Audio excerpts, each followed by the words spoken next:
welcome back. It's Taco Tuesday today on Liquid Lunch, and it's hour two. I don't know about you, but I had off Friday. All of us had off on Monday to celebrate Labor Day, and I kind of missed you. I did miss you. I was dying to get in here today, and I consumed so much fake news over the weekend, and all I keep hearing about is how Trump lies, Trump lied about Alabama, Trump lied about China coming back to the table for trade talks. Frank Morano joins me again for hour two, of course. And Frank, I see you are going to have chosen to forego the tacos. Well, I'm trying to slim down. I have put on some weight, and I am getting married at the end of this month to the lovely and gracious fiancée of mine. And I'm trying to take off a good 10 pounds in the next few weeks. No arroz con pollo. No, none of that good stuff.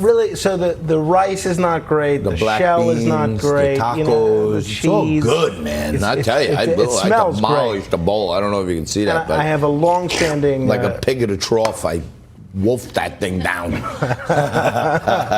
And when you have a Taco Tuesday and Question is your tequila sponsor, you might as well do tequila and tacos.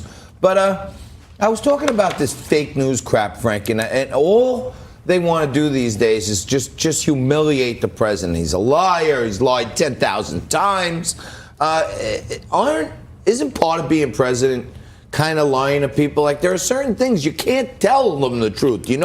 Top secret information, confidential things. Well, like, you can't say everything. I think when it comes to national security issues, there might be reason to lie. But on the whole, I don't think presidents should be in the habit of lying to the public. And you know what? I don't think President Trump does. I think in some ways, and it's not just me who's saying this, but it's people that have worked for him and then written tell-all books about how horrible he is. In some ways, President Trump is the most honest president that we've ever had. And because if you spend time with him behind the scenes when the cameras are off, he's exactly as he is when he's giving a speech at a rally or something like that. So I think Trump is actually one of the more, and I'm being very sincere here, one of the more honest presidents we have. We hear reports about how politicians in general and presidents specifically, they're one way before the public and then they're another way in private. For instance, take a look at President Trump talking about China. This is something President Clinton or President Obama or President Bush might say behind the scenes to their buddies, but it's never the kind of thing they would say to the public. Take a look at this video. I drop a 25% tax on China. And I said to somebody that is really the messenger. The messenger is important. I could have one man say, we're going to tax you 25%. And I could say another, listen, you motherfuckers, we're going to tax you 25%. Now, you're going to tell me that's not how Trump would be behind the scenes? No, I think he's being very candid.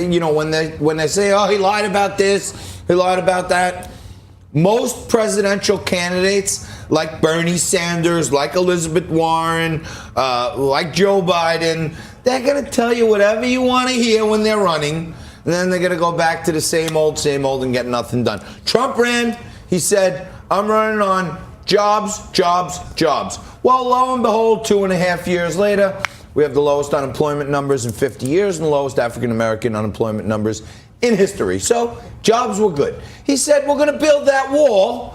And despite continued lies from the left-wing media, construction of the new wall and funding for new parts of the wall are underway. So that's two things. And then that clip that you just saw was him from back in 2015 when he said, I'm going to drop a 25% tariff on their heads, and I'm going to do it strenuously. Now he's done it. Right. So let's not talk about all these little white lies. Let's talk about what he said he was going to do when he was running. He's doing. All right, well, since you mentioned Joe Biden, he has some issues with the truth as well. At least that's what's being alleged. This is a little bit of Joe Biden telling the same story repeatedly about some situations involving some brave war veterans, and then listen to how this story has changed over the years. Let's have a look at Vice President Biden. One of his buddies got shot, fell down a ravine about 60 feet. This guy climbed down a ravine, carried this guy up on his back under fire. And the general wanted me to pin the silver star on him. God's truth, my word is a Biden. He stood at attention. I went to pin him. I said, sir, I don't want the damn thing. Do not pin it on me, sir. Please, sir. Do not do that. He died. He died. So the problem with this story is apparently it's not true. It keeps changing, whether it was Biden pinning the star on or whether it was a general, whether this person died or not. And so people are questioning, one, is Biden intentionally lying here? Or is he showing more signs of clear cognitive decline? And I'm not sure which answer works out better for Biden. What do you think?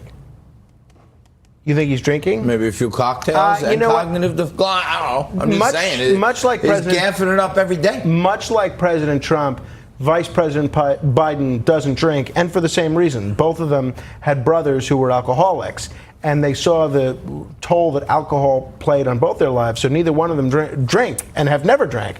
So I actually don't think he was drinking there. But something is amiss here. Okay, but I don't know what's going on. Frankie, on the left, there seems to be this contagion over the years of people making up these war stories. I mean, you got the one, I don't want to say it, Dick Blumenthal. What happened? I don't want to say it. Well, Richard Blumenthal. He made up a whole story about being in the Army. And then you got one of the leaders of the lamestream media on the left, Brian Williams, a whole nother story about him being in a war zone and ducking bullets. And now Biden with another. Like, why do they have to make up fake war stories? Well, but Biden is doing something very different from what Dick Blumenthal and Brian Williams are doing. Is he's not doing anything to enhance his own reputation. The only thing, if you believe the misstatements that he was saying, that only makes the veterans look better. He's not saying, oh, I was so great and did this. It was a story about the bravery of our veterans. Brian Williams and Dick Blumenthal told stories to enhance their own record and make it look a bit braver. But he is trying to enhance himself. I was there. I was with him. I pinned it on him. He was in a ravine. None of it's true. None of it's true. I mean, the guy got the medal and he deserved it. But all the other parts of the story are being questioned. And, you know, I think more and more people are questioning his mental fitness, like the mooch is questioning Trump. All right. Well, speaking of President Trump, you alluded to the situation in China.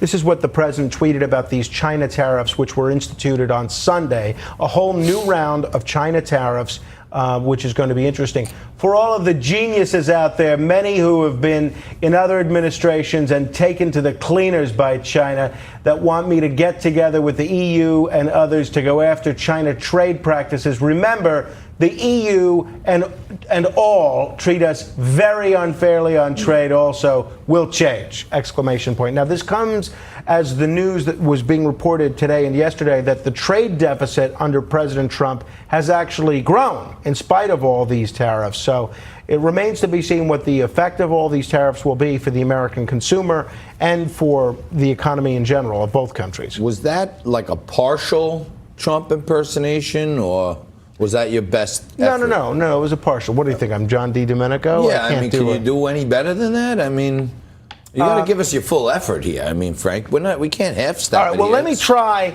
on when the president tweeting about the Federal Reserve and interest rates. I'll do that in full Trump. Germany and so many other countries have negative interest rates. They get paid for loaning money, and our Federal Reserve fails to act. Remember, these are also our weak currency competitors, and that I can tell you. I don't know. I think you conflated Governor Andrew Cuomo with Donald Trump on that one. Well, they're both very from close. Queens. They're both from Queens. They both have that sort of. That's why they both have that little extra. I do my Trump like this. It's going to be huge. Yeah, no? it's not. Look, maybe we should tariffs on China. No? Maybe we should both stick to commentary rather than impressions. You know, we're supposed to have in-depth hurricane coverage in this segment right here. We're waiting for Johnny Bachman, but apparently he's not going to be able to. Right. He's with us. Well, we'll make do. Now, speaking of the hurricane, this is what the president tweeted about Alabama. We'll take a look at this before we go to break. People were giving him a hard time. Such a phony hurricane report by lightweight reporter Jonathan Karl of ABC News. I suggested yesterday FEMA, that along with Florida, Georgia, South Carolina, and North Carolina, even Alabama, could possibly come into play, which was true. They made a big deal about this when, in fact, under certain original scenarios, it was the case. So I'm paraphrasing the president's tweet there. Alabama was almost hit, but we're going to take a quick break. We're going to come on back. We're going to tell you everything that's happening with the hurricane and everything that's news on this Taco Tuesday. We'll be back right after this.